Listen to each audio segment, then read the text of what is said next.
அந்த வணக்கம். நான் உங்கள் ஜெயலலிதா பேசுகிறேன். அஸ்வமேதையாகும். அந்த லட்சுமண பெருமாள் தேரை அலங்கரிக்க சென்றுவிட சீதா லட்சுமி தன்னுடைய மாமிமார்களிடத்திலே வருகின்றார். அதாவது எல்லாருக்கும் மாமிமார் ஒன்று, சீதாவிற்கோ மாமிமார்கள் 3 பேர்கள்.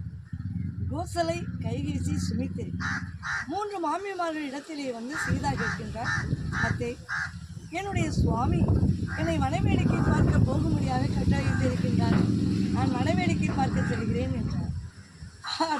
கோசலை, அம்மா சீதா, நீ இருக்கும் நிலைமை சரியில்லை. நீ இருக்கும் நிலைமை என்னவென்று யோசிச்சாயா? நீ 5 மாத கர்ப்பத்தோடு இருக்கின்றாய், அடர்வனத்திலே போகக்கூடாது என்றார். பார்த்தால் சீதா தேவியாகப்பட்டவள், அத்தை, நான் இன்று போகவில்லையே என்றால் நாளை இந்த உலகம் என்ன சொல்லும்? சீதா பதிசொல்லை தாண்டி விட்டாள், ராமனுடைய பேச்சை மீறிவிட்டாள் என்று சொல்லுவார்.